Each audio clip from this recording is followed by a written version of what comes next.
Day 2 of the afternoon book chats. My name is Charlene Deal and I'm the director of Thin Air, and it is my absolute joy to be here each afternoon for a chat with two of our featured writers at this year's Writers' Festival. And I know that the writers here don't even really need an introduction given the number of you who've come to see them. This is a real star panel today. We have Audrey Thomas and Miriam Toews. I'm always thrilled when there's new books by either of these writers. They're two of my favorite writers on planet Earth. And before I can get started, I have to ask if Miriam's mom is here. We want to embarrass her into standing up and make sure that she's here. There. Is she? Oh. Okay, great. Just checking up on you. I just needed to make sure I knew where you were. Thank you. We couldn't start. We couldn't start till we knew you were here. Must be blind. It's bad name when you can't find your own mom. I know. But look, it's a big crowd. It It's a big happens all the time. She's wily. I wonder where you got that from, so now we know. We'll be checking out your DNA today. Not again. So this is the first time. So for those of you who haven't been to a book chat before, we've been doing these for several years now, and it's a very informal conversation with a couple of writers about their new work and about their process and kind of what inspires them and what bothers them and what trips them up and what gets them all passionate. And every once in a while we get a little secret comes out in a very public way, and then we all kind of rub our hands together. It's like, ooh, nobody else knew that. I have a lot of questions up my sleeve for these two because I've been reading and thinking about their work for a long time. But partway through the hour, we'll open the floor, so if you have questions you'd like to ask either one, then you have a chance to. And I'll just say now, because I forgot this before, that when one of you asks, I'll actually reframe the question so that everyone can hear, because it's not really a great room to hear across. It really needs the sound system. So I'll bore you too. If the questions come up, you have to wait till I re-say it. It's not because I'm too stupid to have heard it the first time, but just to kind of make sure everyone's involved. So what I'd like to do is introduce each of these writers and ask them to, in turn, introduce their new book and give you a little taste of it. And then we'll open the conversation. So I'm going to start with Audrey Thomas, who's a writer I've been... Oh, and here comes Perry with the iced coffee. Look at that, just in time, Audrey. Ta-da! Thank you. Let me knock it over. Yeah, you won't knock it over. It's got a lid on it, it's okay. Yeah. We'll rescue it. I've been excited about Audrey Thomas's writing for a long time, and I think she's really one of the eminent writers in our country. And so I was extremely happy to see a new book, Local Customs, with her name on the front. And it's a very intriguing story. So Audrey, I'm going to ask you to tell us a little bit about this story and then give us a little taste of it. Okay, and maybe I'll begin by showing you my bookmark. It's from a New Yorker cartoon, and it says, we'll start out by speaking in simple declarative sentences. And it's cave people. Perfect for the book thing. I just grabbed one. I love these cartoons, and I use them as bookmarks. This seemed to be the perfect one. This book is based on 4 real people. The main one is a writer, a woman named Letitia Landon, and she was extremely popular in Britain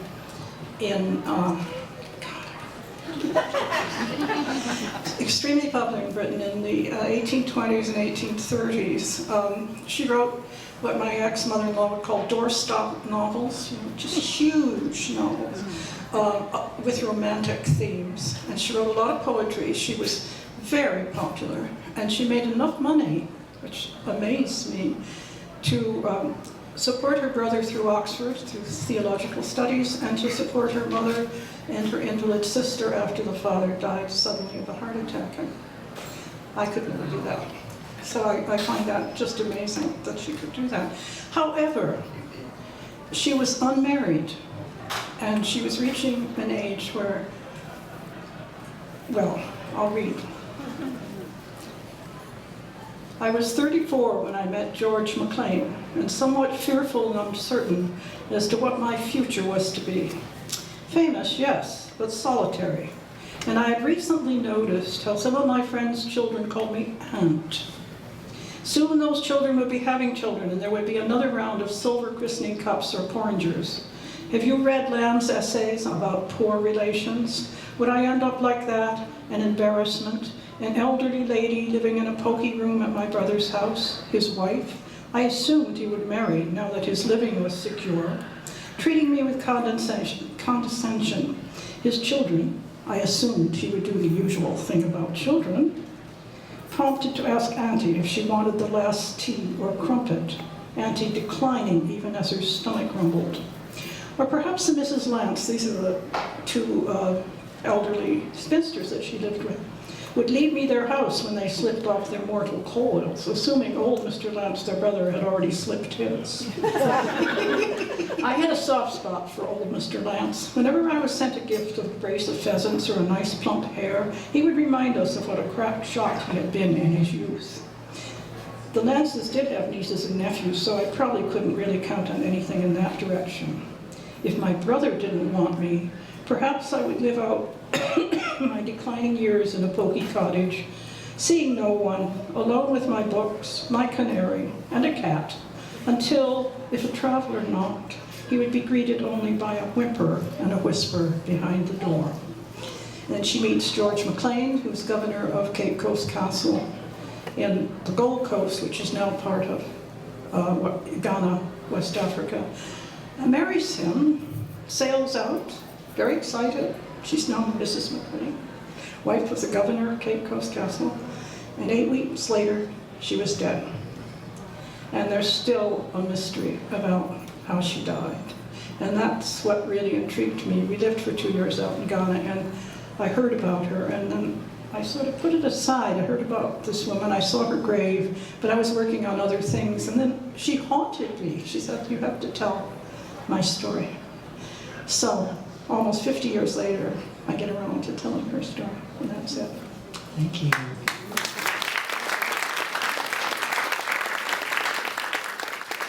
She's such a character, and we'll definitely be talking a bit more about her. Miriam Taves. Well, do I have to introduce Miriam Taves? Miriam, is trying to live in another city, but as far as we're concerned, she's still ours.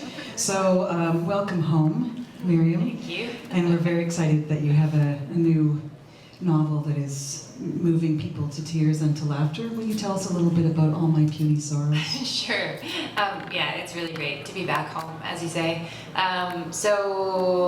This is a book about my mom, really. It's a book about a lot of things. It's a book about love. It's a book about sisters, and it's a book about dying. I had originally called it Ars Moriendi, which is Latin for the art of dying, which I thought was a really great title. But of course, again, my editors thought no, it wasn't, and so I had to change the title. It's a book about two sisters, one of whom very, very much would like to leave, would like to die, and the other who very much would like her to stay. Can you read us a little bit? Yeah. It's a very autobiographical novel. I know that will come as a surprise to a lot of you. So I'll just read a little bit from the beginning.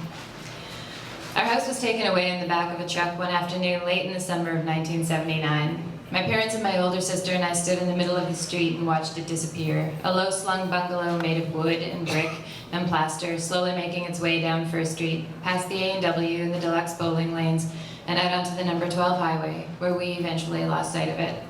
"I can still see it," said my sister Elfrida repeatedly, until finally she couldn't. "I can still see it. I can still see it. I can still... Okay, no, it's gone," she said. My father had built it himself back when he had a new bride, both of them barely 20 years old, and a dream. My mother told Elfrida and me that she and my father were so young and so exploding with energy that on hot evenings, just as soon as my father had finished teaching school for the day and my mother had finished the baking and everything else, they'd go running through the sprinkler in their new front yard, whooping and leaping, completely oblivious to the stares and consternation of their older neighbors, who thought it unbecoming of a newly married Mennonite couple to be cavorting, half-dressed, in full view of the entire town. Years later, Elfrida would describe the scene as my parents' La Dolce Vita moment and the sprinkler as their Trevi fountain.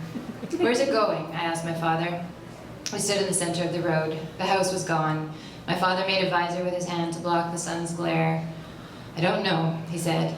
He didn't want to know. Elfrida and my mother and I got into our car and waited for my father to join us. He stood looking at emptiness for what seemed like an eternity to me. Elfrida complained that the backs of her legs were burning up on the hot plastic seat. Finally, my mother reached over and honked the horn, only slightly, not enough to startle my father, but to make him turn and look at us. That's it. Thanks.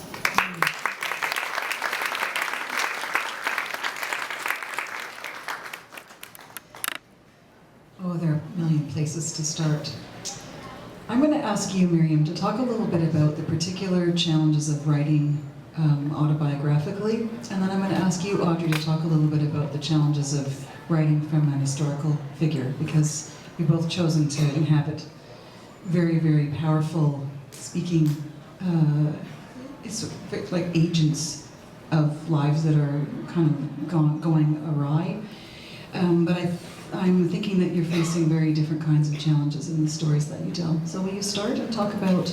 Sure. Yeah, for me, I mean, you know, I've always used my life, my experiences and my emotions as fodder for my work, and I sort of feel like all of my books, you know, from my very first book to this one, have been just one big book, really. You know, basically just yet another sort of examination on my part of my own obsessions, my own experiences, trying to make sense of my world and the way that I experience it, and trying to create narrative and from my own life. And that's, you know, I think there was a point probably in my life, in my writing career, where I was maybe a little bit resistant to that idea, to accepting that reality of the way that I work. But now I realize that that is the way that I work, and so I may as well just be you know, just accept it and go with it, because it's what I need to do and it's what I enjoy doing. Are there any particular problems with writing autobiographically?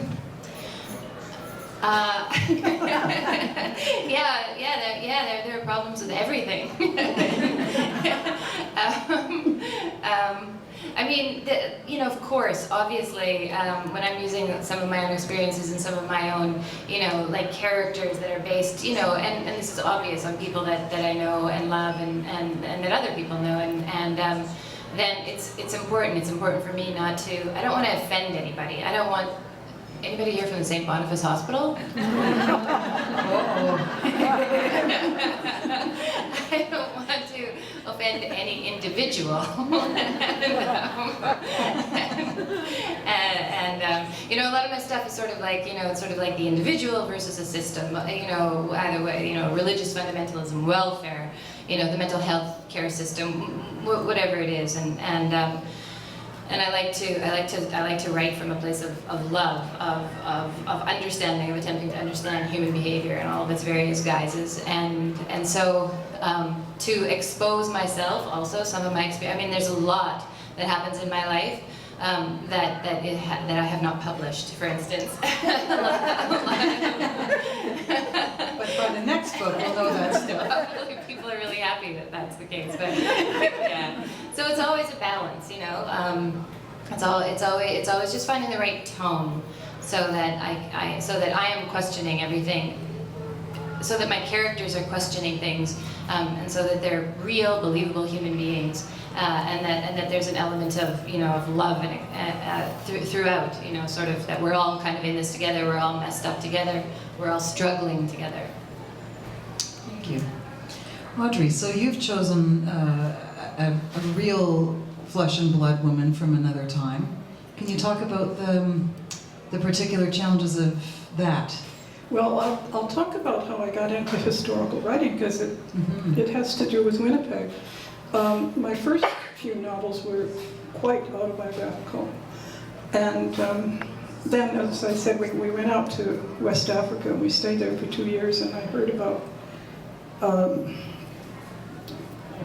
Letitia, and I just started thinking about sort of women that aren't known, but who did really quite amazing things. And one of them was an Orkney woman named Isabel Gunn. So I spent quite a while here in Winnipeg at Hudson Bay Archives, because she disguised herself as a man, and she worked as John Fulitzer, willingly and well, as it says in one of the logs, until 20 minutes before her baby was born. And that'll do it every time. you know. And it's a fascinating story, really. I mean, I think some of the other Orkney men must have known, but maybe not. Well, 'cause some man knew. Yes, we know who knew, and he worked. I used his real name. We know who he was. But they only bathed once a year, and they wore a lot of clothes because it was so cold. So she probably kept the secret for a very long time. What it happened, and then they immediately demoted her from everything and made her a washerwoman. You know, which is really interesting. So I got fascinated by her. I got all these lovely perks have sort of gone, but I got the Canada-Scotland Literary Fellowship one year, and 1 year a Scot came to Canada, and 1 year a Canadian went to Scotland. So I had a whole year in Edinburgh, and I was invited everywhere. I was writing residence in Edinburgh. Dream. And I was invited everywhere, even to Kirkcaldy, the home of Linoleum. I don't know how many of you have been there. They had an absolutely wonderful writers group there. So I went to all these strange places. But I also went to Orkney. And people said to me, have you heard about our Isabel Gunn?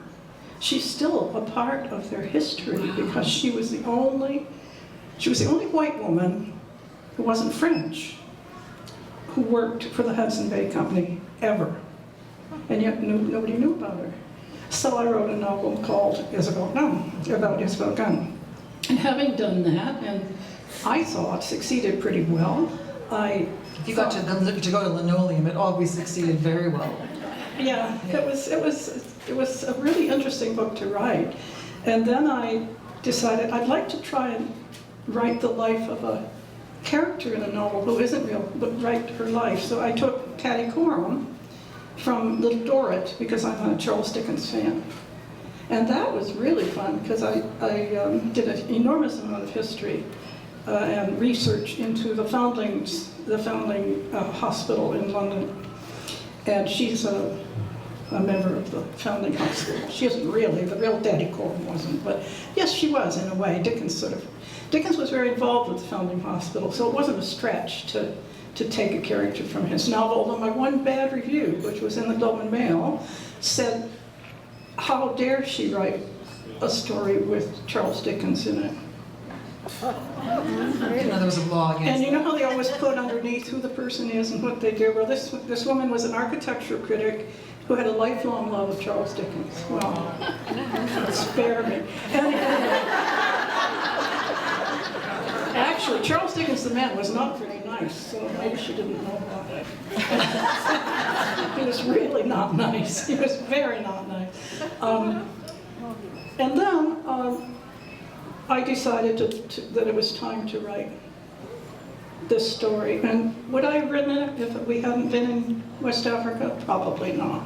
I probably never would have heard of her. But she's a fascinating character too. These women who did quite extraordinary things for their time, and well, quite extraordinary anyway, I think. And I found I like doing research, but it's a bit like trying to eat one peanut. So suddenly, 3 hours have gone by and you're on some tangent that is really fascinating but has nothing to do whatsoever with the book that you're writing, right? So that's one of the dangers of research, I think.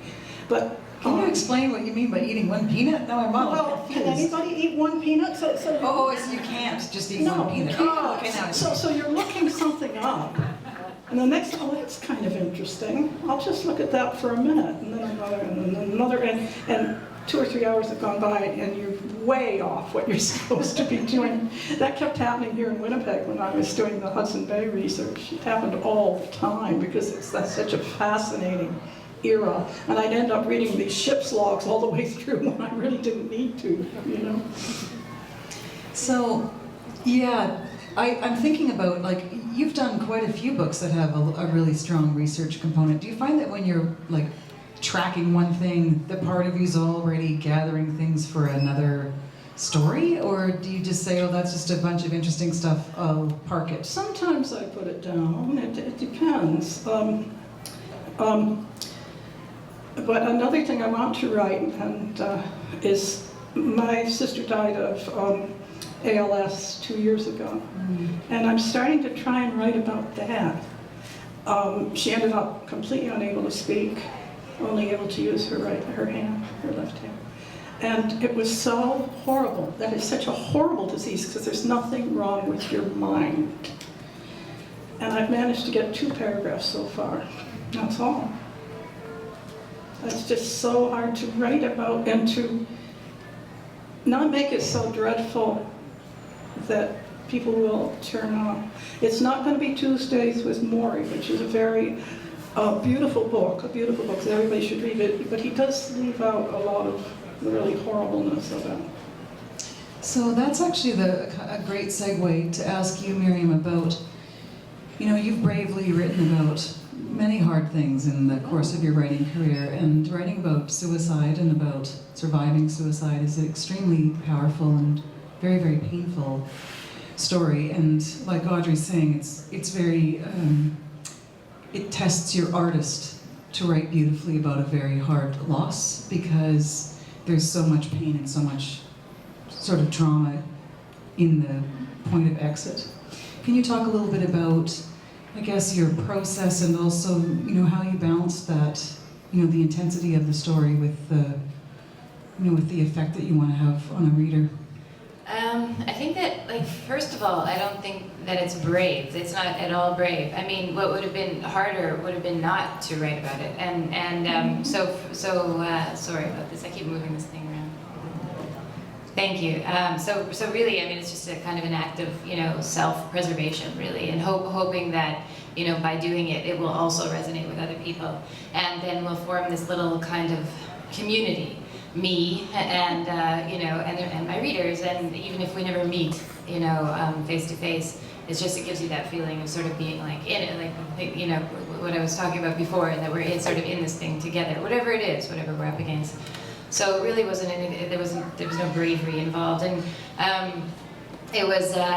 So for me to write about these subjects and things that are so close to home, and the difficulty of that, for instance, it's very important to remember always that everybody suffers, that life is suffering, and that we all lose in different ways, and so so that kind of in a way, at least for your own sake and in your mind, you can minimalize the intensity of it, the horrificness of it, because, you really, really do understand that that's what life is about. There are moments of joy and happiness, obviously, and great things and connection, but, ultimately there's a lot of loss and struggle involved. And so that makes it easier to do. But also for me, writing this book, the tone, to get the right tone was very, very important. And I worked very hard at that throughout. To find the tone that would allow people into the story and not scare them away, and have faith in me that that I would take my readers by the hand, and that we would go through dark places, but that we would come out together into a place of a little bit more light, and so just to be able to do that, to create that type of tone and that kind of voice with humor, with the juxtaposition of light and dark, is very important to me in terms of my own narrative. So I would, yeah. I don't know if that answers your question. It does, yeah. And that is a very delicate balancing act. Did you find that did you weep a lot when you were writing it? Well, the thing is, there's been a lot of weeping, and when you're actually in your writing, life, you mean, yes. Yeah, exactly. And so when you when you're writing something, when you're working, you're focused. And that's the great thing about work, about most aspects of life, is that you have to focus on it. And so particularly the job of writing, and creating narrative and creating the characters and making sure that it was clear, making sure that it was hopefully beautiful. Writing, funny, moving,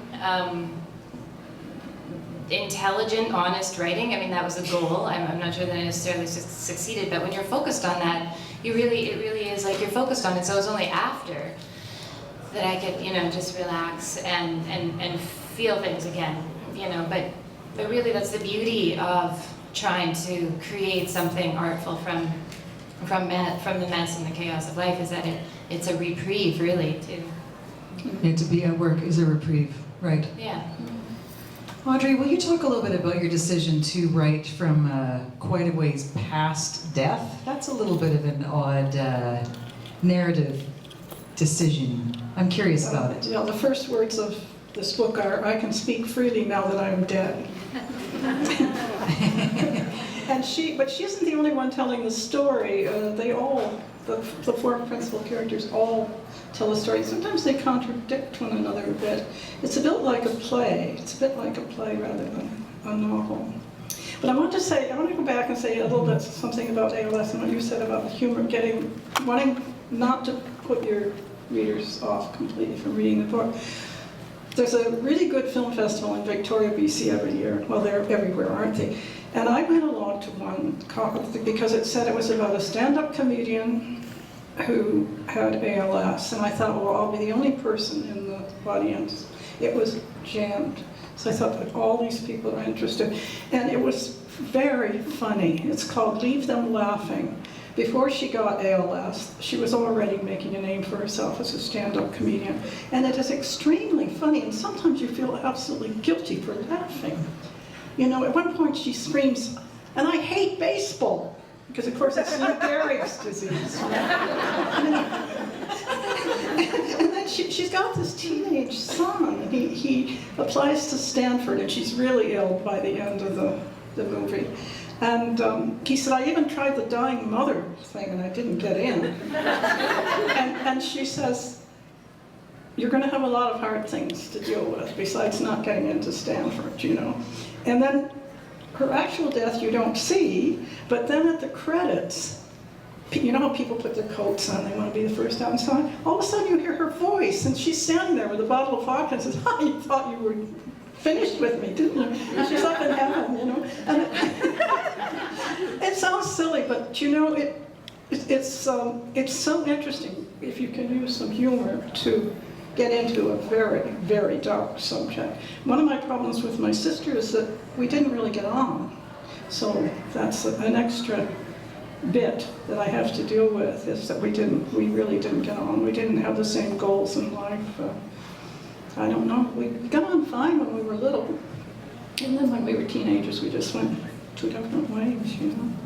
And I find it very hard to keep on to the positive stuff that we had, you know, and let go of some of the really negative stuff that happened.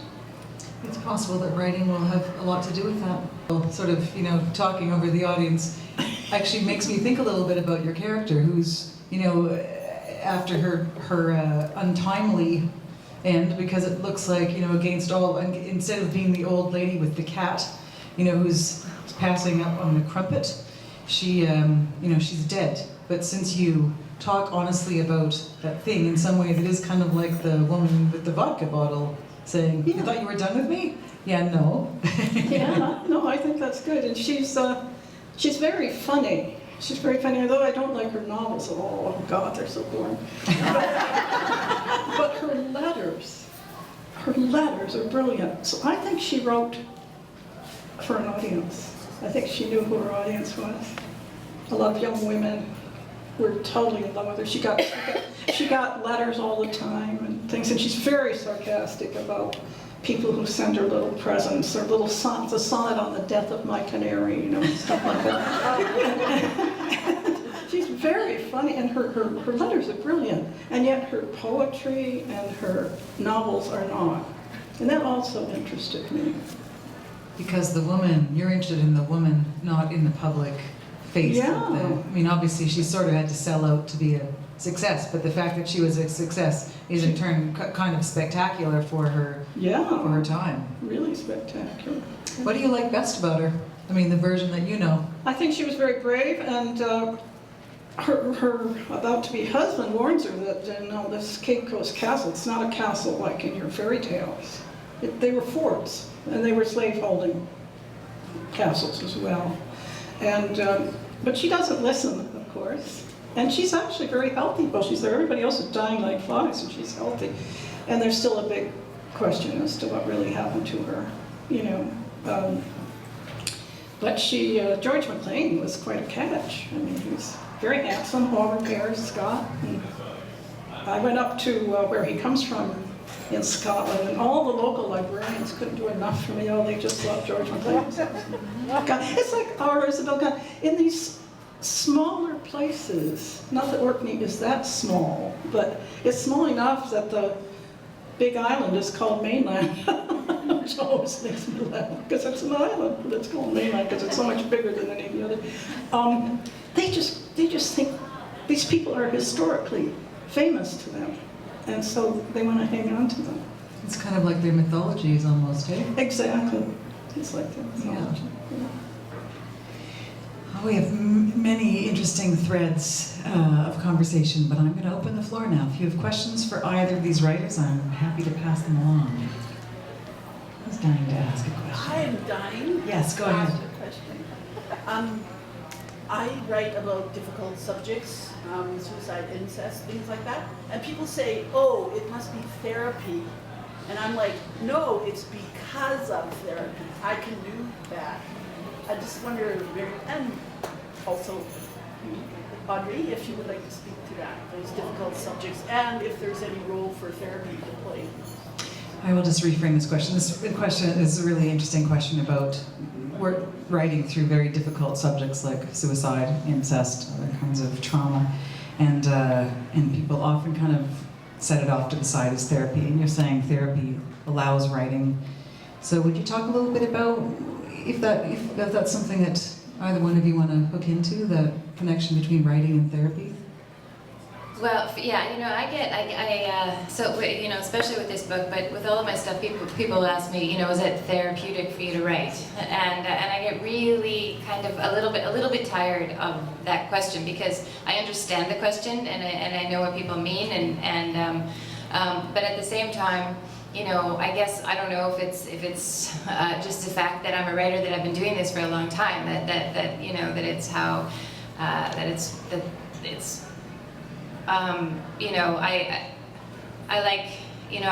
want my books to be art. I want them to be works of literature, and with that comes a great deal of work and focus on on all of the writerly aspects of the craft, like character and tone and voice and pacing and rhythm and setting and all of those things. And so for me, I mean, it's work. It's work that I want to do and that I have to do to a certain degree, obviously, for reasons that I mentioned before. But is it therapeutic? I'm not sure. I mean, I think any job that we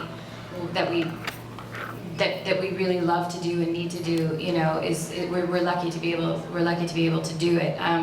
So I would hope that to write a journal, to write a diary. I mean, that's something that's therapeutic, but that's not something that I would just transfer verbatim and call it a novel. So and I kind of resist even saying this, because I don't want to sound pretentious or anything like that about my work. But I'm really focused on the craft of narrative, but afterwards I have a feeling that is a good feeling when I feel that I've done it, when I've set out at least more or less and finished what I set out to do, and then that's and then I okay, I think I said what I needed to say, right? So of course that could be interpreted as therapeutic, but it's always, I always qualify that kind of feeling, or and in terms of therapy being a thing that can come before art. I mean, I don't know. I think that art comes from mysterious places and from unlikely, circumstances. I don't think that one needs to necessarily suffer to create art. I don't think that one needs to be curious. One needs to be curious. And so, it's a really great question, and I think about it a lot. I'm just not entirely sure yet with the connection between, like, sort of therapy, the capital T, and art. But it is something that I'm asked a lot, about the sort of crossover. Well, and you keep poking into very painful places, so that a lot of people take into therapy in order to not die, right? I'd say. Right. In your books. Right. Poke. Yeah. Audrey, will you like to talk about that? Because I think it connects especially with your idea of I writing. think therapy probably is easier That would be my first comment. I think there probably are people who have something so traumatic that they do have to work through therapy with it. But whether they're going to write, or then create a painting or a dance or a book about it, I don't know. I honestly do not know. I mean, I do feel like Miriam that finishing something, particularly something that's very close to your heart, is an enormous relief. But I always feel, could I have done better? And it's, you know, your ideal book is up in your head, and that's where it remains. You never get the ideal book that you thought you could write, or at least I can't. I can never quite get there, you know. And I am going to write a nonfiction book about 2 years when I went through a very bad time of panic attacks, and then just decided, and I'm calling it losing it, because you know that phrase, I've lost it, you know? And how to be mad also means to be angry. And that really interests me, because I really thought I was on the verge of going completely nuts. And obviously, I didn't. I hope it's obvious. But it was such it was such a terrifying time. We got all these panic attacks coming out of nowhere and things like that. So I decided that it would have to be nonfiction. Why did you decide to be nonfiction? It just has to be nonfiction. It just tells you that's that. Yeah. Did you need therapy to get out of the panic attacks? No. They just stopped? I stopped because I had 3 children. Children are the answer to panic attacks? Well, That's hard to you have believe. walk them across the street, and it's a busy street, and everything's kind of. Have you ever seen that Eisenstein film? Oh, what is it called? Is it Metropolis? I know it's one of the ones where the buildings start to cave in and the sidewalk is spongy. That's what it was like. And I'm walking these little kids across this busy, busy street when really all I want to do is run away. Yeah, I do think it helps, but I don't advise it. So all you panic attack sufferers. Don't have children, just get over your panic attack. I already had the children. Oh, so you didn't, that wasn't like your answer to the panic attacks. You kind of accompanied them. No. You don't think the children caused them? No, they don't. Other questions? That went in a great direction. Yes.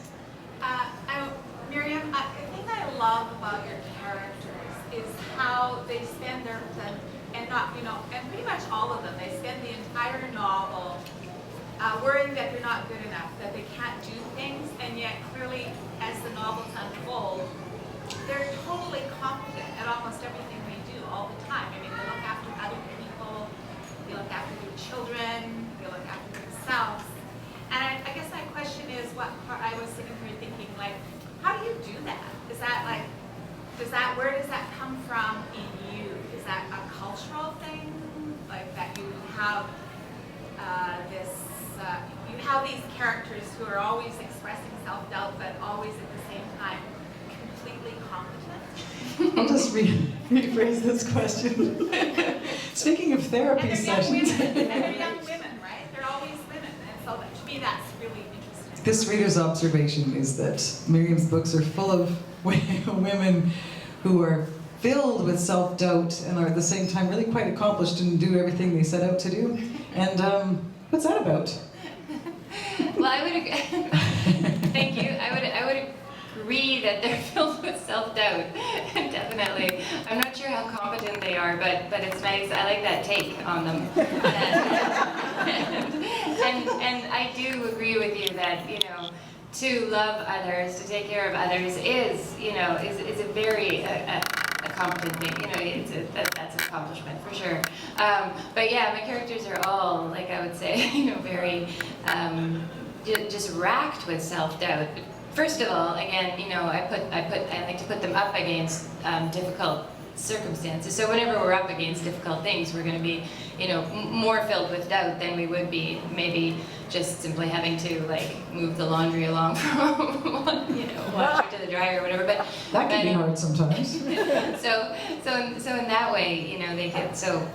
I mean, that self-doubt too in my main characters is also a reflection of my own self-doubt. I mean, I'm filled with self-doubt all the time, and it's something that I think is probably never really going to go away, and maybe it's something that keeps one, going a little bit in terms of trying to get better, trying to write better, trying to live better, trying to be a better human being, a better friend, daughter, mother, whatever it is.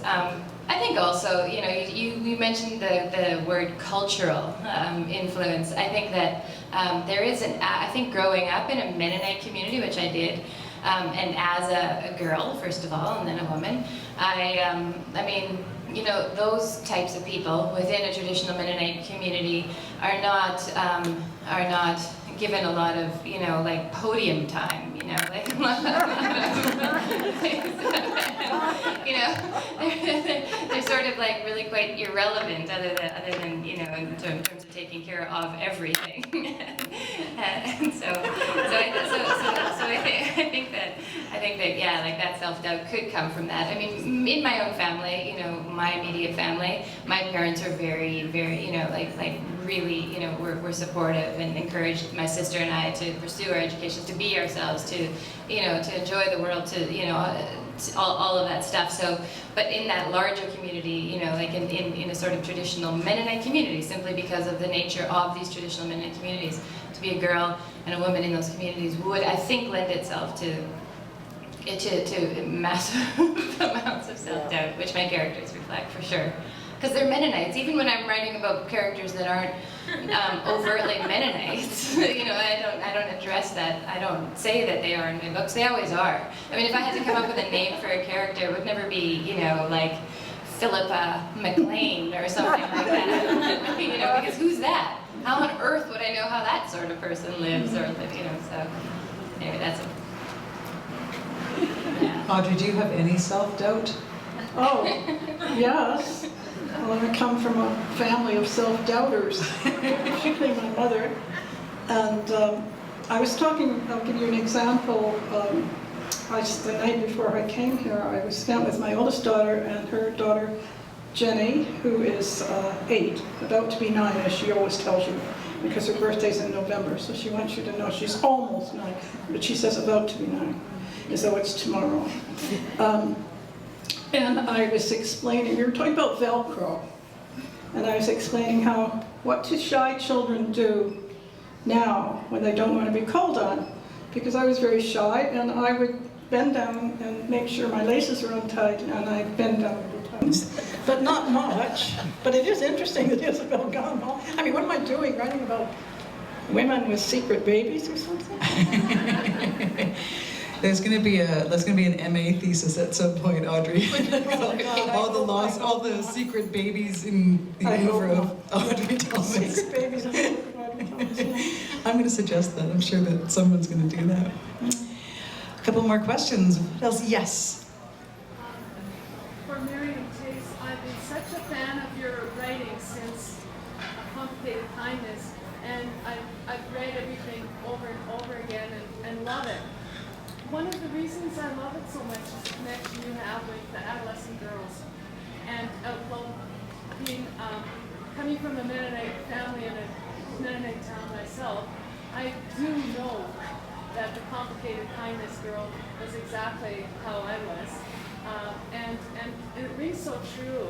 And again, in this book, the chapter where you have, the first chapter where you have playing Rachmaninoff, when the elders come to the home. I loved it so much, I wanted to just read it over and over and over again. And I really want to thank you for writing books that really validate an adolescent girl's experience, because everything else in this that people have said about your books, all true. The experience of grief and sorrow and loss, all true. But I really, really think it's extraordinary how you connect with adolescent girls. Thank you. Thanks. I mean, book where the elders come to to the Von Riesen house. Von Riesen is the sort of original name for Friesen, which was my mother's maiden name. So it was originally Von Riesen, Helena Von Riesen, became Friesen. So just a little Mennonite history there. But that scene. I gave this manuscript before it was published to my mother right here, to read, because I wanted her to be okay with it, because, really, like I said, it's, there's a character that's very close to her herself, and I wanted her to be okay with it, and so she read it, and she said, I said, so what do you think? And she said, it's good. Which she says about all of my stuff. She's like, it's great, and and she said, but. That scene when the elders come to visit the Von Riesen home, you have like 8 or 9 or 16, or I don't know how many of them, coming, walking up to the house. And my mom said, do you remember this? And she said, that's not quite how it would have worked. It would really only have been, maybe like 3 or 4, or did you say 2 or 3? It couldn't be 2, right? It would have to be 3, so that they don't, 3 or 4, yeah.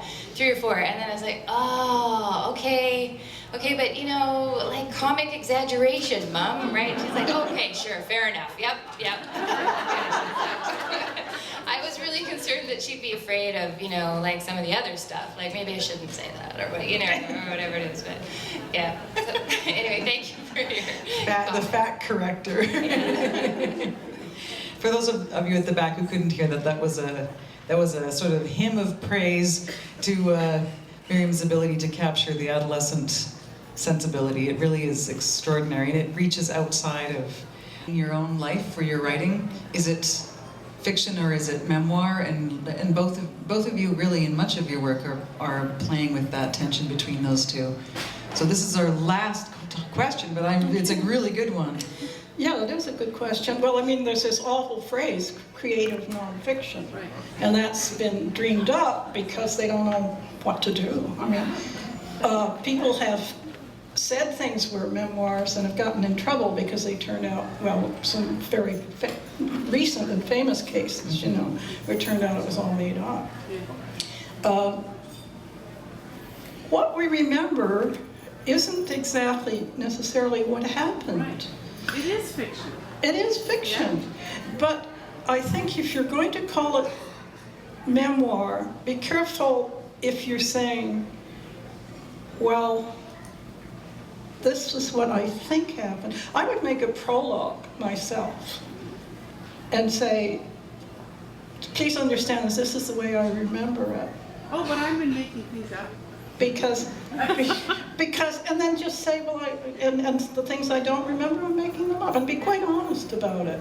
Because I think otherwise it's hurtful to hear that, I made up 90% of this, when someone has just praised you for writing a memoir when you haven't been writing a memoir. Right. Memoirs are very hot right now, so it's kind of a...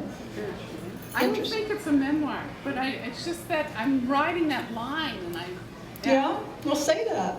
Yeah. Say that you're on you're a tightrope walker. I decided to do the sort of panic attack thing as nonfiction, partly because it's one time, I don't write polemic, but it is in a way going to be polemic. You can get out of those situations. And I want that to be important, that I'm fine now.